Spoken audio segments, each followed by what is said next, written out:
Hello बच्चों, आज से हम 12th के मैथमेटिक्स शुरू कर रहे हैं, सीरीज शुरू कर रहे हैं और वेक्टर से हम शुरू करेंगे। सेशन का लास्ट सही आ गया है तो ज़्यादातर बच्चे वेक्टर 3D पे आ गए हैं, तो अब इसके हम बेसिक कंसेप्ट ले लेते हैं। बेसिक कंसेप्ट लेंगे, कुछ छोटे छोटे एग्जाम्पल्स भी लेंगे। पहले बेसिक कंसेप्ट लेंगे। तो हमारे पास दो तरह की क्वांटिटीज होती हैं, vector quantities and scalar quantities. Vector quantities are those quantities that have magnitude as well as direction, but scalar quantities are those quantities that has magnitude only. तो वेक्टर क्वांटिटी कौन सी होती है? तो क्वांटिटीज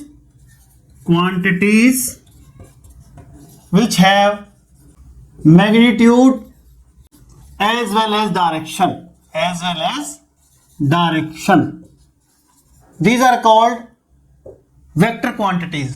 For example, velocity में हमारे पास जो velocity है हमारे पास डायरेक्शन भी होती है और मैग्नीट्यूड भी होती है, but in scalar quantity magnitude only. Scalar quantities are those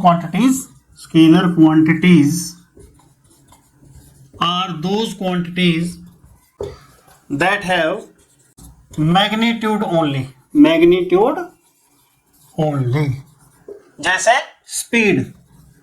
speed और वेलोसिटी को बहुत से बच्चे एक जैसा समझ लेते हैं, लेकिन जो स्पीड है वो आपकी स्केलर क्वांटिटी है, उसमें डायरेक्शन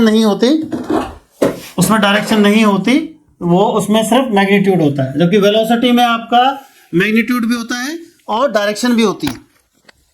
अब हम वेक्टर क्वांटिटी को आगे लेके चलते हैं। इसका नोटेशन है, नोटेशन ऑफ वेक्टर। इसको हम शो करते हैं जैसे ए बी, इसके ऊपर एक एरो लगा देंगे, इसके ऊपर हम एक एरो लगा देंगे। This is called A B vector. कई बार स्मॉल में भी लिखते हैं, इसको हम नोटेशन को ऐसे लिख सकते हैं, A vector, small a vector या फिर A B vector, where A is called initial point and B is called terminal point.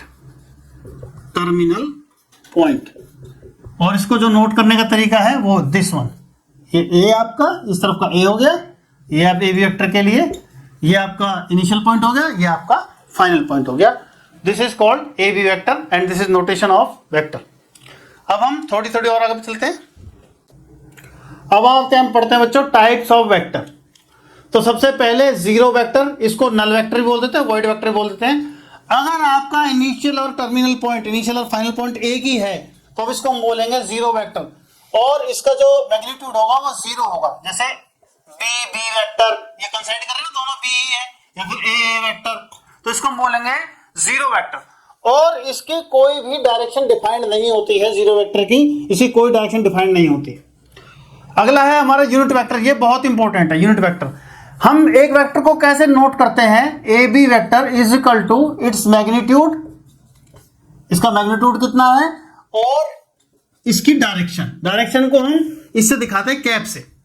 तो ये यूनिट वेक्टर है आपका A B vector is equal to A B का मैग्नीट्यूड और A B cap. तो अगर हमें ये यूनिट वेक्टर निकालना है A B cap is equal to, तो किसी वेक्टर को हम उसके मैग्नीट्यूड से डिवाइड कर देंगे, किसी वेक्टर को उसके मैग्नीट्यूड से हम डिवाइड कर देंगे। देखो आप जैसे देख सकते हैं 4/4, तो कितना हुआ? एक। यूनिट वेक्टर का मतलब है कि that has magnitude 1 in the direction of given vector.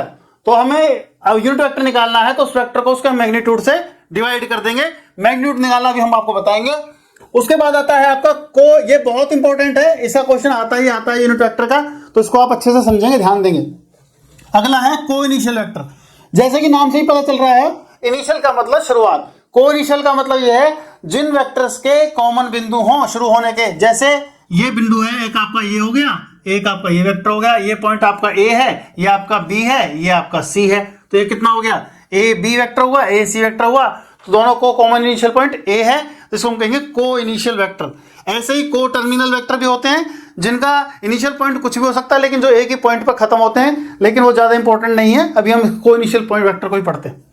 Collinear vectors, collinear आपने पहले भी पढ़ा है, जैसे 10th में भी पढ़ा है आपने, 11th में पढ़ा है कि कोलिनियर जो एक ही लाइन पर जो सिचुएटेड हो। तो इसमें हम पढ़ेंगे vectors that are parallel to common supporting line, those vectors which are parallel to a same supporting line और irrespective of their magnitude and direction. जैसे आपका एक वेक्टर ये है, ये ए बी वेक्टर है, आपको सपोज करो ए वेक्टर है, और इनकी एक सपोर्टिंग लाइन है और एक ए वेक्टर है, ये आपका बी वेक्टर है।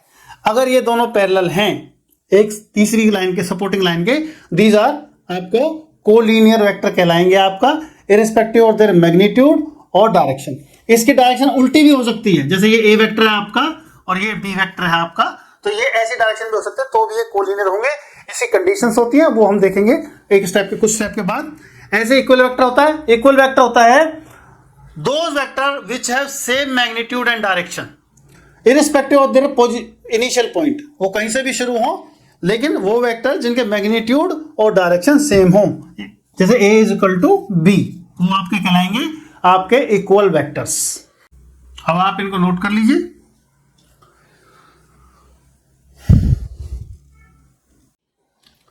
बच्चों अब हम कंडीशन ऑफ कोलिनिटी देखेंगे।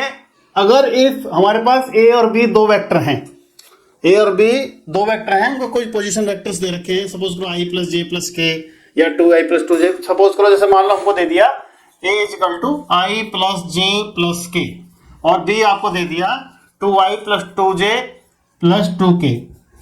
अब तो हम आपको b कहां से लिख सकते हैं, b वेक्टर को क्या लिख सकते हैं, 2 कॉमन ले लिया हमने, स्केलर है तो i प्लस जे प्लस के ऐसे हो गया, और ये क्या हो गया, ए वेक्टर हो गया, 2 इंटू ए वेक्टर।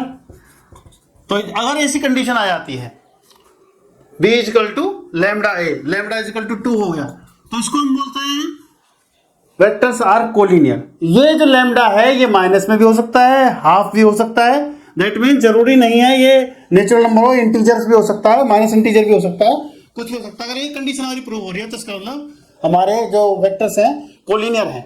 वैसे तो हम और भी कंडीशन दे सकते हैं, जैसे एरिया ऑफ ट्रायंगल 0 दिखा दिया हमने। अभी हम खाली इसी पे बात करेंगे, फोकस करेंगे। अगर b इक्वल टू लैम्डा ए है तो हमारा ये जो है ये हमारे हो जाएंगे कोलिनियर वेक्टर। नेक्स्ट टॉपिक है हमारा कोप्लेनर वेक्टर। सबसे पहली बात तो ये है कि प्लेन होता क्या है। जैसे जब दो लाइनें टकराती हैं तो एक पॉइंट बनता है, ऐसे जब दो प्लेन टकराते हैं तो लाइन बनती है। प्लेन का मतलब तल, हिंदी में बोलो तल। तो जैसे मैं जिस पर खड़ा हूं फर्श, ये एक प्लेन है, ये दीवार, ये बोर्ड एक प्लेन है, वो एक प्लेन है। तो 3D में आपके जैसे हम 2D पढ़ते थे तो 2D में क्या होता था आपके पास, 2D में हम ऐसे प्लेन, जब हम 2D को एक बात और बोलते हैं, उसको हम बोलते हैं प्लेन ज्योमेट्री। प्लेन ज्योमेट्री हो गई थी क्योंकि हम प्लेन के ऊपर बनाते हैं ज्योमेट्रिकल फिगर्स को। तो जैसे हमारा ये है तो x है, ये x डैश है, ये y है, ये y डैश है। तो ऐसे हमारा हम बनाते थे तो इसमें क्वाड्रेंट होते थे, 1 2 3 4, ये हमारे क्वाड्रेंट होते थे। तो ऐसे ही हमारा प्लेन होता है। प्लेन में हमारे पास, इसमें हमारे पास क्या होता है, इसमें हमारे पास लाइंस होती हैं। प्लेन ज्योमेट्री में हमारे पास लाइंस होते हैं और पॉइंट्स होते हैं। 3D ज्योमेट्री में, 3D ज्योमेट्री जो आप पढ़ोगे 12th में, उसमें आपके प्लेन्स होते हैं, लाइंस होती हैं, पॉइंट्स होते हैं, उसमें ये चीजें होती हैं। तो अगर आपके जैसे दो लाइन टकराती है पॉइंट बनता है, ऐसे ही जब दो प्लेन टकराते हैं तो लाइन बनती है हमारी। अब कोप्लेनर की कंडीशन क्या है, तो आपको ध्यान रखना पड़ेगा 2 points are always coplanar. 2 point कहीं पर भी हों वो हमेशा कोप्लेनर होते हैं, कोप्लेनर। इनफैक्ट 3 पॉइंट्स भी ऑलवेज कोप्लेनर होते हैं। कैसे होते हैं, 2 पॉइंट आपके कहीं पर भी हों, आप वहां से उनको क्रॉस करते हुए एक प्लेन खींच सकते हैं। आप जैसे ये 2 पॉइंट, हमने 2 पॉइंट खींच दिए तो ये प्लेन के अंदर ही है। ऐसे ही अगर आपने एक पॉइंट यहां लिया, एक पॉइंट लिया, तो आप एक प्लेन कंसीडर कर सकते हैं उनको क्रॉस करता हुआ। और 3 पॉइंट की कंडीशन ये है कि आप तीनों पॉइंट को मिलाकर, कोई पॉइंट कहीं पर भी है, जैसे यहां पर है, यहां पर है, यहां पर है, तो आप उनको लेकर एक ट्रायंगल बना सकते हैं। और ट्रायंगल इज ऑलवेज कोप्लेनर। जो ट्रायंगल है हमेशा वो प्लेन में होता है। अगर इस बात को हम और भी समझें, चलो ठीक है, आप 3 पॉइंट्स का लो, आप 3 पॉइंट्स आर ऑलवेज कोप्लेनर। तो अब कोप्लेनर के लिए पहले हम 3D का थोड़ा सा हम कंसिडरेशन करते हैं कि 3D काम कैसे करती है।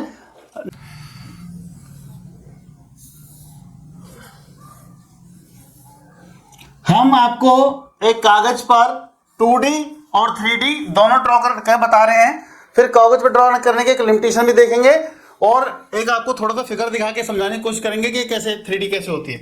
तो जैसे x है, ये x डैश है, ये y है, y डैश है। तो हमारे फिक्स हमने क्वाड्रेंट बना रखे हैं, ये फर्स्ट है, ये सेकंड है, ये थर्ड है, ये 4 है। यानी कोई भी प्लेन जो है x और y लाइन तो 4 पार्ट में डिवाइड करती है, जिनको हमने क्वाड्रेंट के नाम दे रखे हैं। ऐसे ही अगर हम बात करें 3D की, तो 3D में क्या होता है कि एक z एक्सिस भी होता है। ये आपका z एक्सिस आ गया, इसको हम ऐसे बढ़ा देते हैं, 1 मिनट, डॉटेड में बढ़ाते हैं, ज्यादा सही लगेगा आपको।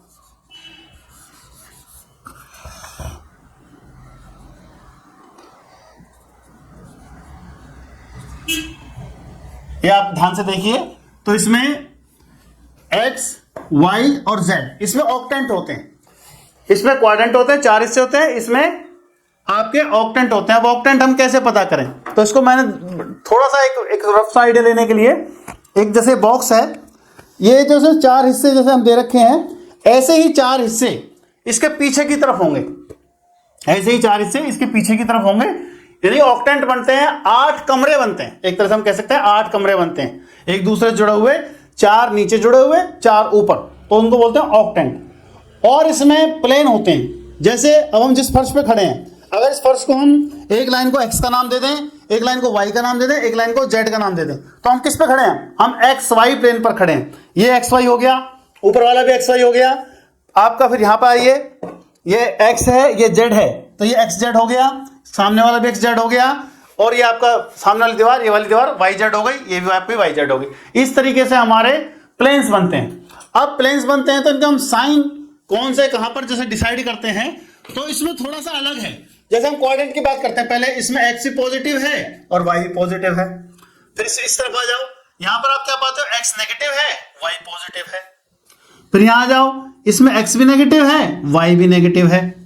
और यहां आ जाओ, इसमें x पॉजिटिव है और y नेगेटिव है। अब हम इसकी बात करते हैं ऑक्टेंट की।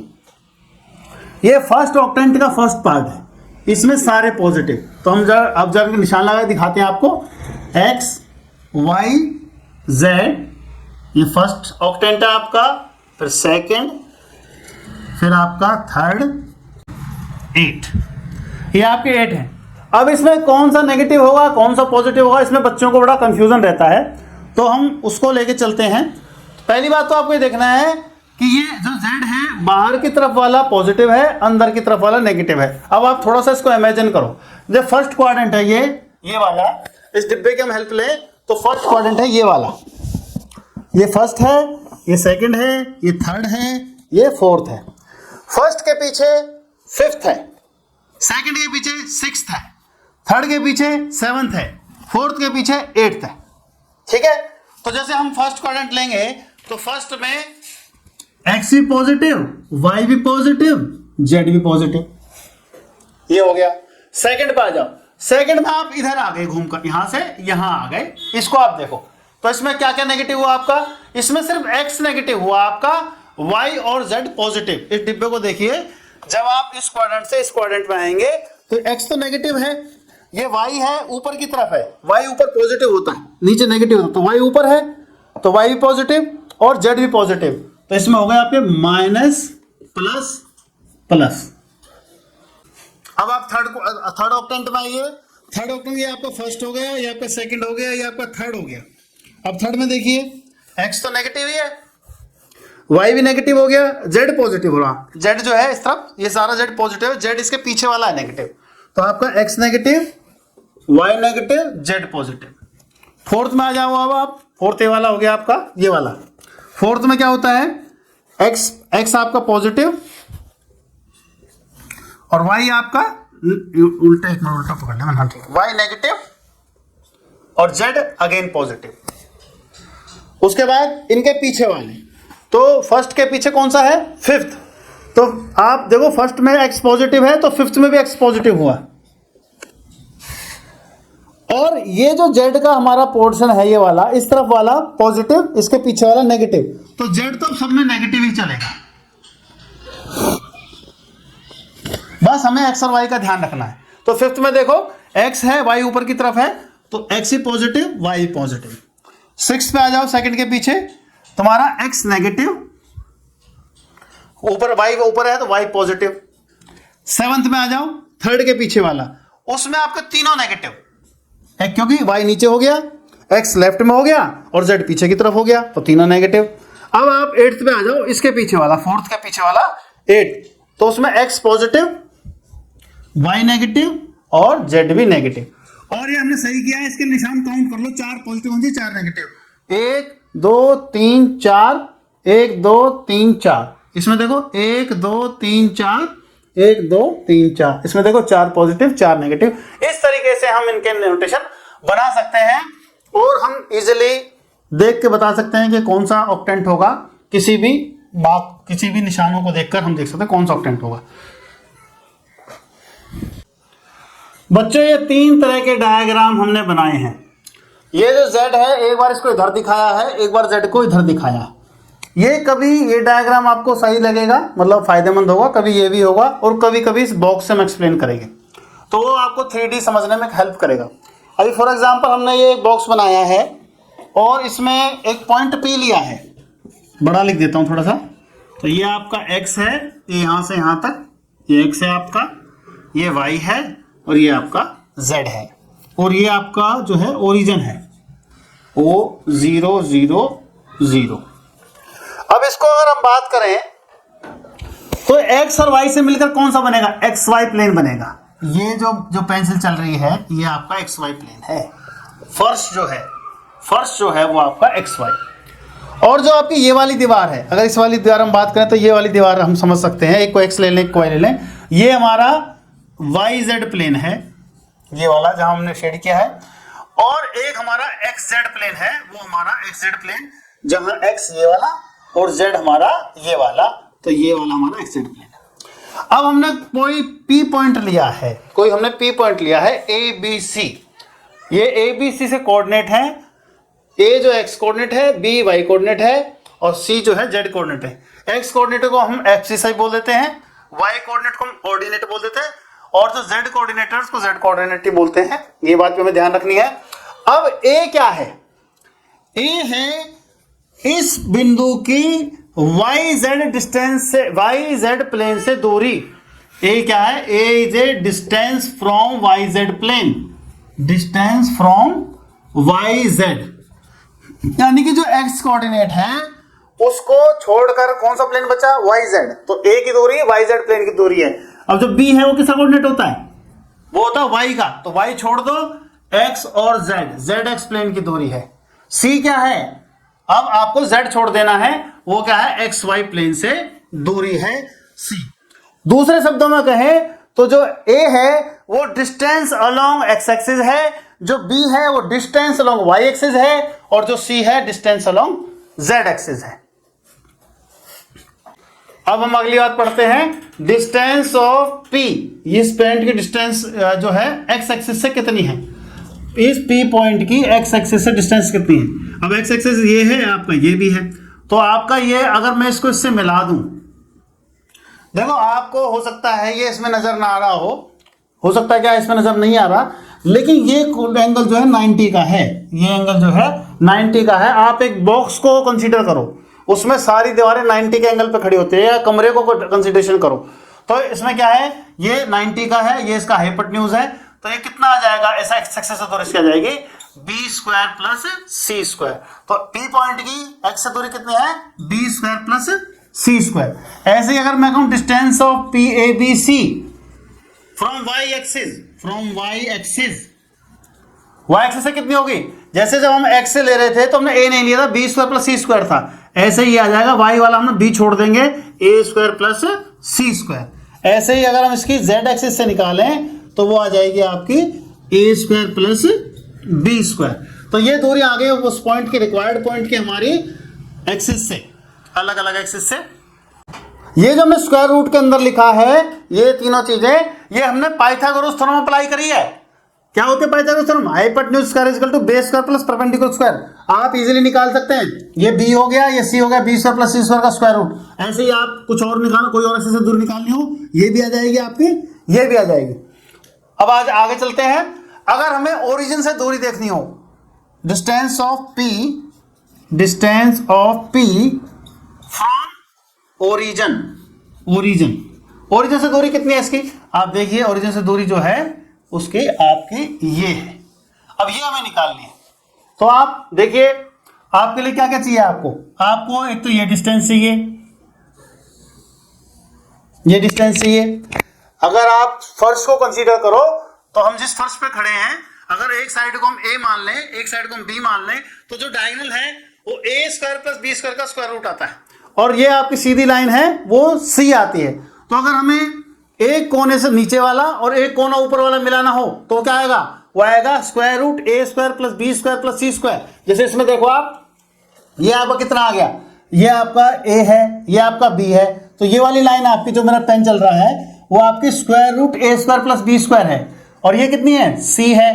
तो आपका कितना हो जाएगा, अगर आप पाइथागोरस थ्योरम लगाते हो तो आपका हो जाएगा वो a square plus b square square root का स्क्वायर, और ये c स्क्वायर, जब स्क्वायर रूट से स्क्वायर कट गया आपका, ये आ गया आपका a square plus b square plus c square. ये आ गया distance of p from origin, यानी कि वही डिस्टेंस फार्मूला अप्लाई किया हमने एक तरह से, ठीक है। ये बहुत इंपॉर्टेंट है कॉन्सेप्ट क्लियर करने के लिए, इसको आप नोट कर लीजिए, फिर आगे चलते हैं। अब आपने लास्ट टाइम 11th में पढ़ा था क्वाड्रेंट वाला, यानी प्लेन ज्योमेट्री पढ़ी थी 2D, थोड़ा उसका हम कंसीडर करेंगे, फिर आपको आगे बताते हैं 3D में क्या होता है। 2D में आपकी लाइंस होती है, और इस लाइन के ऊपर y की वैल्यू 0 होती है, पूरी लाइन के ऊपर, इस लाइन के ऊपर x की वैल्यू 0 होती है।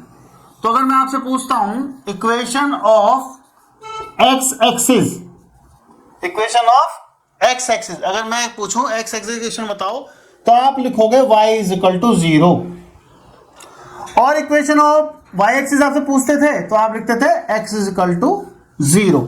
अब इसमें आपका z एक्सिस और आ गया। एक बहुत मजेदार बच्चों बात है, जो आपने 2D में फार्मूले पढ़े हैं वही सारे फार्मूले 3D में z एक्सिस के साथ आ जाएंगे। सभी फार्मूले एक जैसे हैं, कोई एक छोटा मोटा डिफरेंस के साथ है, बाकी अब इसमें हम z एक्सिस का और डाल देंगे। तो जैसे अगर हम इसमें आप बात करते हैं, हमने इसमें लिखा, तो अब इसमें आ जाओ आप। तो जैसे इसमें तो प्लेन होते हैं, तल होते हैं, तो अगर हम आपसे पूछें equation of x axis, equation of x axis, equation of x axis, तो x एक्सिस पर y की वैल्यू भी 0 और z की वैल्यू भी 0, तो y की वैल्यू भी 0 लिख दोगे, z की वैल्यू भी 0 लिख दोगे। ऐसे ही y पे पूछे तो x की वैल्यू भी 0 लिख दोगे, z की वैल्यू 0 लिख दोगे। z पे पूछे तो x की वैल्यू भी 0 लिख दोगे और y की वैल्यू भी 0 लिख दोगे। तो ये तो आ गई आपकी 3D में इक्वेशन ऑफ एक्सिस। अब इक्वेशन ऑफ प्लेन्स पर आ जाओ, equation of planes, equation of plane. अगर मैं आपसे पूछूं equation of X Y plane, X Y plane, तो एक्स वाई प्लेन पर z की वैल्यू कितनी होगी, 0, तो इसकी इक्वेशन आ जाएगी z इज इक्वल टू 0। और अगर मैं आपसे yz की पूछूं तो x इज इक्वल टू 0, और अगर मैं आपसे xz की पूछूं तो y इज इक्वल टू 0। तो ये हमारी इक्वेशन जो है, ये सारी इक्वेशन हमारी प्लेन की हैं। अगर एक्स वाई प्लेन पूछता है तो z is equal to 0, yz पूछता है तो x इक्वल टू 0, और अगर xz पूछता है तो y इक्वल टू 0। ये हमारी इक्वेशंस ऑफ प्लेन्स आ जाएंगे। अच्छा, अब उसमें हमें एक बात होती थी, जैसे मान लो हमने कह दिया एक line parallel to y axis है और वो 4 और 0 से पास करती है। एक लाइन आपकी पैरेलल टू y एक्सिस है और 4 और 0 से पास करती है। इसका मीनिंग क्या है कि x तो 4 ही रहेगा, चाहे यहां देखो, चाहे यहां देखो, चाहे यहां देखो, चाहे यहां देखो, यहां देखो, चाहे यहां देखो, चाहे देखो, 1 चेंज होता रहेगा। तो इसकी इक्वेशन क्या आती थी आपकी, वो आती थी x is equal to 4। y आप कितना भी डाल दो, अब इसमें आप y कितना भी डालते रहो, टेबल बनाओगे तो x इक्वल टू 4 ही रहेगा। तो क्या आती थी हमारी x इक्वल टू 4। अब इसमें इक्वेशन ऑफ प्लेन आएगा। जैसे हमने कह दिया एक पॉइंट है, ये पॉइंट है 2 0 0, यहां से एक प्लेन पास करता है, एक प्लेन पास करता है, प्लेन तो ऐसा बनेगा, है ना, तो प्लेन तो ऐसा बनेगा आपका। अब जैसे हमें इस प्लेन की इक्वेशन बतानी है जो 2 0 0 से पास कर रहा है ना, और ये इसके में इक्वेशन बतानी है, तो इसका मतलब ये हो जाएगा x is equal to 2, x is equal to 2। y और z कितने भी हो सकते हैं, y और z कितने हो सकते हैं, फर्क नहीं पड़ेगा, x इक्वल टू 2। हमारी इस तरीके से प्लेन की इक्वेशन आती, इसको आप नोट कर लें।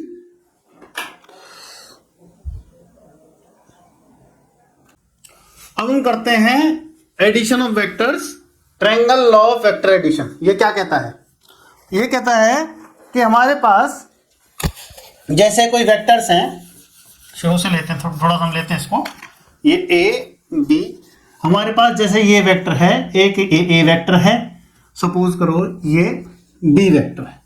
अब इन्हें हमें ऐड करना है, तो हम क्या करेंगे, हमें ए और बी वेक्टर को जोड़ना है। तो फर्स्ट का हेड और सेकंड का टेल, ये इसको जोड़ने का तरीका होता है। ए वेक्टर हो गया, आपका बी वेक्टर हो गया।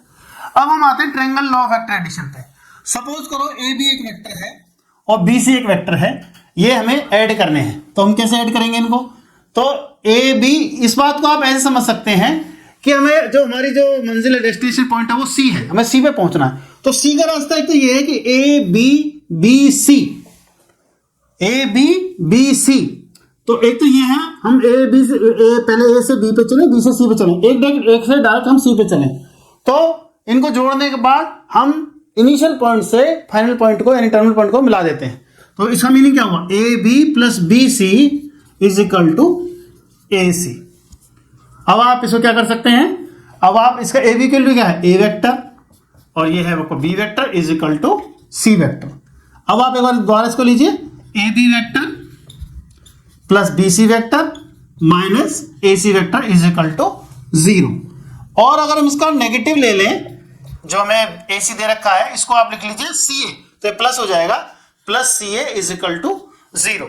यानी कि अगर हम किसी ट्रायंगल की साइड्स को ऑर्डर में लें तो जो उसका रिजल्टेंट है ओवरऑल 0 आता है। इसका मीनिंग ये है ए डैश इज इक्वल टू 0, यानी कि जिस पॉइंट से हम चले थे, इनिशियल पॉइंट और टर्मिनल पॉइंट, वो एक जैसे हो गए। ऐसे ही अगर हम इसके विपरीत डायरेक्शन में चलें, उल्टी डायरेक्शन में चलें, नेगेटिव डायरेक्शन में, इसको आप कोई पॉइंट ले लो तो आपका माइनस बी हो गया, और इसको हम रिजल्टेंट से मिलाते हैं तो आपका ए डी वेक्टर, तो आप लिखिए A D vector is equal to A B plus B D. A B कितना है आपका, वो आपका ए वेक्टर है, और बी सी कितना है आपका, बी डी सॉरी, वो माइनस बी। तो ये कितना हो गया, ए माइनस बी। तो ये आपका इस तरीके से हम इनको प्लस करना, ये हमारा ट्रायंगल लॉ वेक्टर एडिशन में आता है। इसको समझना बहुत जरूरी है, बहुत इंपॉर्टेंट लॉ है। अब आगे चलेंगे इससे। अब हम बात करेंगे जो पूरे टॉपिक में जिसके अराउंड जो कब जगह जगह यूज होगा, वो था position vector. What is position vector? Position vector वो वेक्टर होता है जो किसी वेक्टर की पोजीशन बताता है, जैसे, और position with reference to origin, with reference to origin या रेफरेंसिंग पॉइंट, कोई रेफरेंस पॉइंट हो हमारे पास। जैसे हम यहाँ पे देखते हैं ये ओरिजिन है, ये पी एक ए बी सी है। इसका मतलब क्या है, इसका मतलब ये है कि हम एक्स के अलोंग ए चले, वाई के अलोंग बी चले, और जेड के अलोंग सी चले, हम अपने पॉइंट पर पहुंच गए। 3D का मतलब यही है। अब ये आई जे के लिखे हुए क्या है, ये किसको डिनोट कर रहे हैं, ये है यूनिट वेक्टर अलोंग, आई है एक्स एक्सिस के अलोंग, जे है वाई एक्सिस के अलोंग, और के है जेड एक्सिस के अलोंग, ये यूनिट है। तो आप एक्सिस के अलोंग, एक्स एक्सिस ये हुआ ए, ये हम ए चले, ये हम बी चले, और ये हम सी चले। तो ये आपका हो गया आपका पोजीशन वेक्टर, जो पोजीशन आपको बताता है। और अगर हम बात करें दो पॉइंटों के रेफरेंस में, जैसे हमारे पास ये ओरिजिन है और ये आपका एक पॉइंट है, ये आपका एक पॉइंट है ए, ये जैसे ए पॉइंट है आपका, और ये आपका बी। तो अब ये आपका हो गया ए बी। तो जगह जगह आप पढ़ोगे position vector of A B. तो आप इसको ऐसे समझिए कि आपको बी तक पहुंचना है ओ से, तो आप पहले ओ से ए तक जाएंगे, फिर ए से बी तक जाएं, या फिर आप सीधे ओ से बी तक चले जाएं। तो इसमें हम ये जो वेक्टर है ए बी वेक्टर, इसकी पोजीशन को डिफाइन करते हैं। वो कैसे करेंगे, जैसे ओ ए चले हम, O A plus A B is equal to O B. तो इसका मतलब क्या हुआ, ए बी वेक्टर उसकी पोजीशन क्या हुई, वो हुई ओ बी माइनस ओ ए। आप हर क्वेश्चन में बार बार पढ़ेंगे, कोई भी वेक्टर हमें दे दिया जाएगा, तो जैसे ये होगा position vector of B minus position vector of A, position P लिख रहा हूं मैं, पोजीशन वेक्टर ऑफ ए। तो यानी कि आज कोई भी वेक्टर हो आपके पास, तो आप बाद वाले में से पहले वाला माइनस कर देंगे, ओ बी माइनस ओ ए, जहां ओ क्या है, ओरिजिन है। तो आप हर क्वेश्चन में पोजीशन वेक्टर की बड़ी वैल्यू है, आप जगह जगह पढ़ेंगे। हमने मान लो आपसे कह दिया सी डी वेक्टर, इसका पोजीशन वेक्टर क्या होगा, position vector of D minus position vector of C. तो ये आपका पोजीशन वेक्टर इस तरह का आएगा। इसका नोट, अच्छा एक बात और है, position vector is not a free vector. What is free vector? हम पहले लिख देता हूं, position vector is not a free vector, not a free vector. Free vector का मतलब ये होता है उसकी पोजीशन को हम चेंज कर सकते हैं, लेकिन पोजीशन वेक्टर क्योंकि पोजीशन को बता रहा है तो इसको हम चेंज नहीं कर सकते, तो इसके लिए ये it is a not a free vector. और इसका नोटेशन जो है, नोटेशन अगर हम ऐसे लिख दें या ऐसे लिख दें तो इसका मतलब ये है पोजीशन वेक्टर, इसके पोजीशन को ही बताता है। ब्रैकेट के अंदर हम स्मॉल लिख दें, स्मॉल लेटर लिख दें, बाहर हम कैपिटल लेटर लिख दें, this is called position vector. अब इसका जगह जगह यूज होगा, आप इसको समझना डिटेल में। आगे चलते हैं। अब एक और भी important topic, direction cosines. What are direction cosines? बच्चों आपने लास्ट ईयर 11th में 2 डायमेंशनल ज्योमेट्री पढ़ी है, उसमें आपने पढ़ा था एक स्लोप। स्लोप का मतलब होता था tan theta. Angle made with positive direction of X axis is called slope. लेकिन 3D में angle made with positive direction of X axis भी लेंगे हम, with positive direction of Y axis भी लेंगे, with positive direction of Z axis भी लेंगे। Suppose करो ये आपका वेक्टर है, ओपी वेक्टर, ये एक्सिस के साथ अल्फा एंगल बनाता है, वाई एक्सिस के साथ बीटा एंगल बनाता है और जेड एक्सिस के साथ गामा एंगल बनाता है। तो ये जैसे cos alpha, cos beta, cos gamma है, these are called direction cosines. और ये बहुत इंपॉर्टेंट है ये, और इसमें आ जाएगा हमारा डायरेक्शन रेशोज। तो वो हम क्या होता है हम बात करते हैं। तो जैसे इसमें से हम एक छोटा ट्रायंगल ले लेते हैं, तो क्या होगा, जैसे ट्रायंगल है हमारे पास, ये इसमें अल्फा एंगल बन रहा है, अल्फा। ये क्या है आपका आर, ये क्या है आपका एक्स। सपोज करो ये एबीसी है। अगर मैं आपसे कहूं cos अल्फा कितना होगा, cos अल्फा कितना होता है, base upon hypotenuse x upon r। ऐसे ही अगर मैं फुट ट्रायंगल लूं, ऐसे ही cos बीटा कितना होगा, y upon r। cos gamma कितना होगा, z अपॉन r। वो सारी ऐसी ट्रायंगल हैं, सब में बेस अपॉन हाइपोटेन्यूज। अब हम cos अल्फा को l नाम दे देते हैं,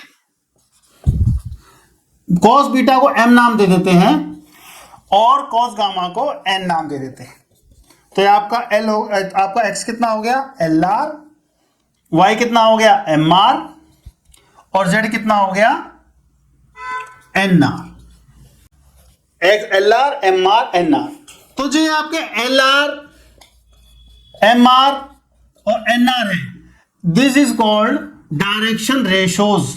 डायरेक्शन रेशोज ये आपका बहुत इस्तेमाल होगा। और यहां से देखते हैं हम, ये L equal to X upon R, M equal to Y upon R, N equal to Z upon R. अगर मैं इनको स्क्वायर कर दूं, L square equal to X square upon R square, Y square equal to Y square upon R, sorry M equal to Y upon Y square upon R square और N square equal to Z square upon R square. अब इनको मैं add कर देता हूं, तो L square plus M square plus N square, इनको मैं ऐड कर देता हूं तो कितना आता है, ज्यादा X square plus Y square plus Z square upon R square.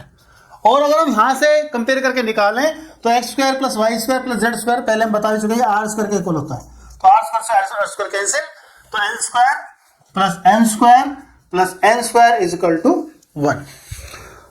इन जनरल हमेशा L square plus M square plus N square all is equal to 1 होगा। और आपके जो डायरेक्शन रेशियोज हैं इन जनरल, वो आपके उनका जो स्क्वायर का सम है वो 1 नहीं होगा। ज्यादातर जगह हम डायरेक्शन रेशियो इस्तेमाल करेंगे।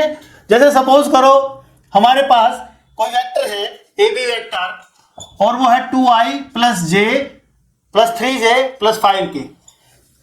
तो जो आपके 2 3 5 है, 2 3 5, these are direction ratios, these are direction ratios।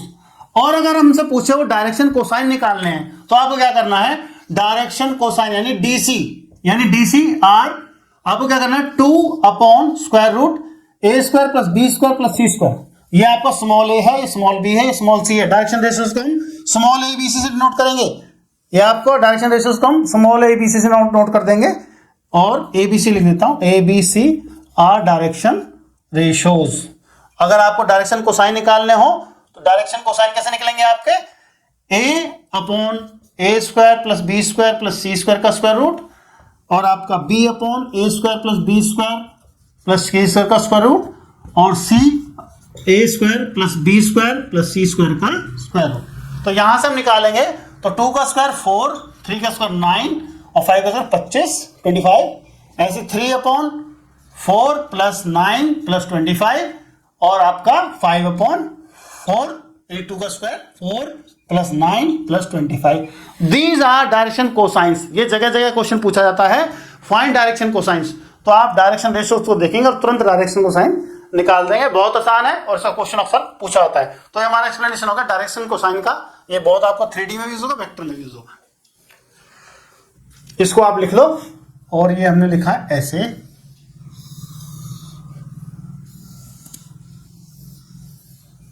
इसके ये और ये इस तरीके से आप इसको नोट कर लीजिए। तो बच्चों हम पढ़ते हैं सेक्शन फार्मूला, जो कि आपने 10th में पढ़ा है। जैसे कोई लाइन है, ये आपकी मैं यहां करके दिखाता हूं आपको। जैसे कोई लाइन है ए बी, ये आपने 10th में पढ़ा भी है 7.2 में। तो पहले तो एक्सटर्नल डिवीजन भी था, इंटरनल भी था, खाली इंटरनल है आपके 10th के सिलेबस में। तो पहले आप इंटरनल देख लो। जैसे इंटरनल में क्या होगा कि पॉइंट बीच में होगा। जैसे मान लो कोई सी पॉइंट है और ये मान लो m/n है, तो इसका मतलब क्या है बच्चों कि A C upon C B is equal to m/n, m upon n। A C upon C B is equal to m upon n। तो ये तो जब वो पॉइंट जो है दोनों के बीच में है, बीच में कहीं पे, मिड पॉइंट नहीं करा अभी मैं, बीच में है, तो इसका मतलब ये है कि जो ये है इंटरनल सेक्शन बोलते हैं उसको हम, इंटरनली सेक्शन करना। और जब ये पॉइंट मान लो बाहर है, जैसे मान लो ये ए बी है और ये पॉइंट मान लो बाहर है सी, और ये क्या होगा, ये होगा ए सी अपॉन बी सी। तो इसमें बाहर होता है तो ए सी, ये पूरी लाइन ये एम है और ये छोटी लाइन बी सी ये एन है, तो A C upon B C is equal to M upon N. अब इसको हम वेक्टर मेथड में देखते हैं। वेक्टर वाले में आपके पास पी और क्यू दो पॉइंट हैं, और तो OP और OQ इसके पोजीशन वेक्टर है with respect to origin O, और OR जो है इनको n/m में डिवाइड कर रहा है इस वेक्टर को PQ को। तो इसका मतलब क्या हुआ, RQ upon PR is equal to n upon m। अब RQ का हम पोजीशन वेक्टर लिखते हैं। RQ का पोजीशन वेक्टर क्या होगा, RQ क्या होगा आपका OQ माइनस OR, और PR क्या होगा OR माइनस OP। ये पोजीशन वेक्टर की जो डेफिनेशन हमने की थी, PQ कितना होता है OQ माइनस OP, उस अकॉर्डिंग मैंने लगाया था n अपॉन m। तो आपका देखो अब कितना है, OQ कितना है आपका, OQ आपका B वेक्टर है, अब B लिख दिया आपने। OR कितना है आपका R है, OR कितना है R है, OP कितना है आपका A है। इसको आप सॉल्व करो n अपॉन m। तो आप सॉल्व करोगे इसको, MB minus MR is equal to NR और M। ये वेक्टर के निशान है इनके ऊपर। तो यहाँ पर कितना आ गया, अब इनको एक तरफ कर लो, या R वाले एक तरफ कर लो आप, और वैसे एक तरफ कर लो। तो जो R वाले एक तरफ करोगे तो आ जाएगा MR plus NR is equal to MB plus NA। ये आपका आ गया ये वाला। तो R वेक्टर कितना आ गया, ये M प्लस N कॉमन ले लिया हमने, MB प्लस NA। तो आपका ये R आ गया, R vector is equal to position vector of R is equal to MB plus NA upon M plus N। ये आ गया आपका MB प्लस NA। जब भी कभी इंटरनली डिवाइड करें तो आपको पोजीशन वेक्टर निकालना उस वेक्टर के, तो MB plus NA over M plus N। और जब आप इसको एक्सटर्नली सॉल्व करोगे, बच्चों डेरिवेशन कभी आता नहीं है, समझाने के लिए था, तो आपको क्या करना है, सिर्फ और सिर्फ करना R vector is equal to, जहां प्लस है यहां पर आप माइनस कर देंगे, MB vector minus NA vector over M minus N। ये इंटरनल है एक्सटर्नल है, इन दोनों में सिर्फ माइनस का अंतर है, इंटरनल में प्लस आएगा और एक्सटर्नल में माइनस आएगा। इस तरीके से हम सेक्शन फार्मूला को समझ जाते हैं।